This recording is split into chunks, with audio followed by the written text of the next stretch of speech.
lui rendre hommage, lui faire un petit peu honte, lui faire plaisir et le faire transpirer. Donc, beaucoup de contraintes pour quelques mots. Des contraintes, des contraintes. Pierre Canu, cet homme beau et bon, que j'ai la chance de bien connaître. Pierre Canu que j'ai vu et accompagné dans des circonstances aussi bien lumineuses que parfois honteuses, pleines de détails savoureux et scabreux que vous allez adorer connaître. Alors, je sais que certains d'entre vous vont être un peu choqués. Je sais que certains d'entre vous vont être un peu outrés. Et certains vont même quitter la salle et partir, ou bien aller vomir. Pierre sourit en ce moment, mais je sais qu'il commence à transpirer un petit peu. Et comme je le connais bien, je sais que quand Pierre Canu commence à transpirer un petit peu, les petites gouttes commencent à perler juste sous le testicule gauche. Juste dessous, d'où parfois l'emploi surprenant, mais salvateur, d'un sèche-cheveux. Hein? Alors évidemment, plein d'images se télescopent dans mon esprit, dans mon cerveau ému à cet instant, parce que je suis aussi capable d'émotion. Un peu comme quand il paraît qu'à la fin de sa vie, on voit des images défiler comme des flashs comme ça. Là, je vois des flashs qui clignotent très très fort de la fin de vie d'homme non marié de Pierre Canu. Alors, je vais vous en parler un petit peu. Alors, la première qui me vient, c'est Pierre au réveil, avec son beau visage tout chiffonné et son haleine surprenante. Pierre devant le foot, Pierre repassant une chemise noire, Pierre déambulant, blême de fatigue, dans les faubourgs de Londres, suppliant qu'on arrête et qu'on rentre à l'hôtel. Pierre disant oui à 5 personnes différentes pour 5 soirées différentes, sans voir où est le problème. Pierre en pleine forme, expliquant au téléphone à quelqu'un qu'il ne va pas pouvoir venir parce qu'il a une gastro terrible à cause de plats chinois. Pierre souriant comme un enfant cannibale qui ne voit pas où est le mal. Pierre mangeant du hareng et avalant avec le même entrain qu'il mettrait à avaler du placenta. Humain, d'une femme sale et sarkozyste.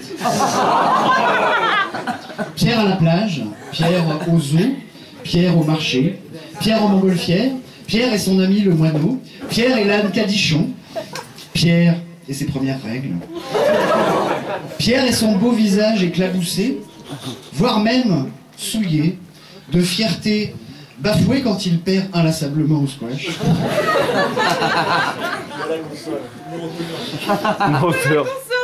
Pierre destrier, Pierre génie des planches, et là je suis sérieux, Pierre génie des planches, quand il massacre allègrement des nouveau-nés contre le mur avec une lueur démente dans son œil de grand malade. Pierre triste, Pierre moqueur. Et récemment, Pierre père. Alors ça, je connaissais pas. Cette expression, Pierre père, cette expression nouvelle qu'Elena lui a offerte il y a quelque temps. En effet, Pierre, après avoir roulé sa bosse et ses yeux candides de par le monde, Pierre est maintenant éleveur. Pierre fait à présent du dressage de petits dômes dans un moulin. Moulin bien connu des puceaux délinquants des années 70. Assoiffé de sang virginal, mais c'est une autre histoire. Dressage donc. Il prépare cet ancien numéro intitulé Baignure Hippo, numéro au cours duquel un brave chien qui n'a rien fait est harnaché à un Yupala, Yupala chargé d'Hippolyte, hurlant avec férocité des encouragements terribles à la pauvre bête. Le but de ce numéro étant de dévaler la pente de l'étang en moins de 17 secondes 40. 17 secondes 40, c'est le temps approximatif qu'il faut pour tondre un mouton. Les initiés comprendront. Pierre, père, Pierre, père. Je regarde cet homme qui paraît jeune encore, malgré les stigmates d'une vie pleine de névroses et d'abus de substances psychoactives diverses. Pourrait-on dire de lui que c'est un homme mûr? Pas encore tout à fait. Je dirais que c'est un homme qui est à l'aube d'être entre deux âges. Un homme de la floraison duquel j'ai été le témoin privilégié au cours de ces années. Un homme viril, capable de produire du concept, et ça il faut le savoir. Un homme initié à cette chienne de vie. Un homme couturé de quelques cicatrices qui lui font désormais savourer le bonheur quand il se présente, sans le mythifier, ni jouer du tambour avec ses parties génitales, comme disait l'ami Georges.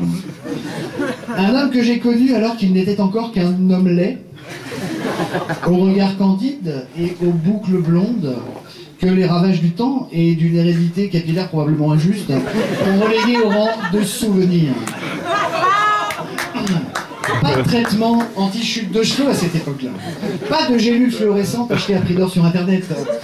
L'œil était déjà vif et le poil encore soyeux. À l'aube de ses 18 ans, ce jeune et faible blondinet possédait déjà des dons hors du commun. Il pouvait déjà tuer de rire en une seule phrase n'importe quel mammifère compris entre 25 et 110 kilos. Une phrase fatale suffisait. Une phrase merveilleuse d'inspiration géniale, bien sûr. Et d'ailleurs, un souvenir précis me revient. Ça devait être à peu près pendant les années Jospin. J'étais déjà tombé follement amoureux de Pierre Canu et je l'invitais chaque fois que possible, sans éveiller ses soupçons, bien évidemment.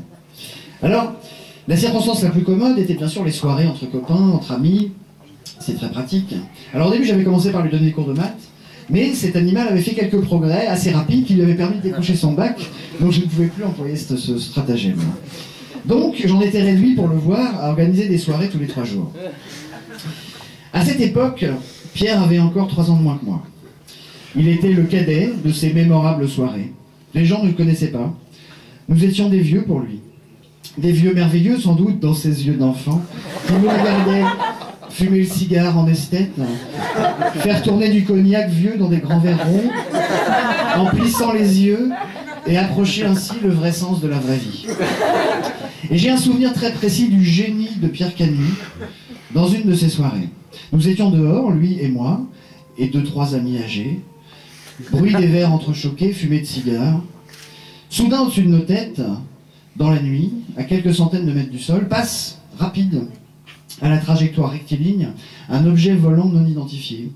Alors, un des convives a dû dire un truc genre « Mais qu'est-ce que c'est que ce machin qui vole au-dessus de nos têtes ?» Et là, instantanément, Pierre a dit « Tout est évidemment dans cet instantanément. » Parce que, avec du temps de réflexion, c'est facile d'être drôle. En écrivant, en testant sur des panels représentatifs, en cherchant sur Google, c'est facile. Mais instantanément. Donc on était dehors, lui, moi, 2-3 convives avec leur déambulateur, et soudain un objet volant non identifié passe au-dessus de nos têtes, à quelques centaines de mètres du sol dans la nuit, rectiligne et rapide. Et là, dans la seconde, Pierre a dit, et c'est parce que c'est dans la seconde, c'est pour ça. C'est-à-dire que, tac, comme ça, sans réfléchir, il a dit exact. Enfin, il a réfléchi forcément un tout petit peu. Forcément, quelques microsecondes de réflexion pour ce jaillissement génial. C'est obligatoire. Donc vous vous souvenez de la situation? Non, je vais vous la rappeler. Donc on était dehors, lui, moi, des convives, un objet volant non identifié à la trajectoire rectiligne passe au-dessus de nos têtes à quelques centaines de mètres du sol. Un des convives dit « Mais qu'est-ce que c'est que ce machin qui vole au-dessus de nos têtes ?» Et là, Pierre a dit « C'est Batman. Sa grand-mère, elle est de Perros. »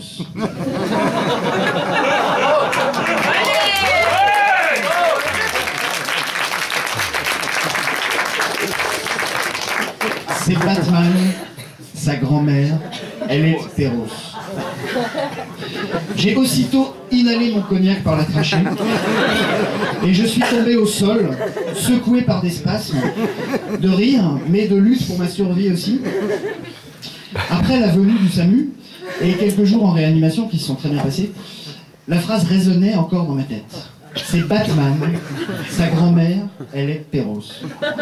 Alors il y a au moins 5 trucs drôles dans cette phrase, 5 en même temps, entremêlés dans ces quelques mots géniaux. Et je vais d'ailleurs prendre quelques dizaines de minutes pour bien vous les expliquer. Non, je vais pas faire ça, parce que les mots sont refroidis. Alors je vais tout simplement lever mon verre, et je vais vous demander d'en faire autant avec moi. Merde. Et J'ai failli. je vais simplement dire à Pierre, d'abord, Pierre, je suis toujours un peu amoureux de toi. Elena, dont je n'ai pas parlé dans ce petit discours, je m'en excuse vu l'introduction qui s'est déroulée tout à l'heure, je t'aime aussi. Pierre et Elena, que votre mariage ressemble à votre plumage. Santé.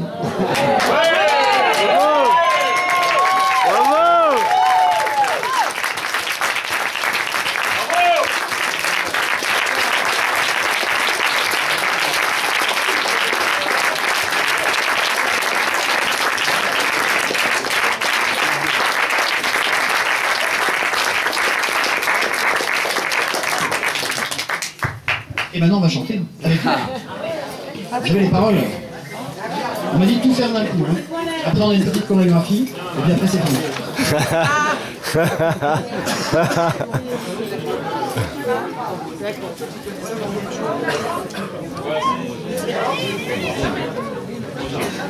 Alors il va falloir chanter avec nous. C'est sur l'air de l'horloge tourne. Vous allez voir, c'est lancinant, c'est infernal. Ça trotte dans la tête, vous allez voir. Ils étaient bien les deux. Hein.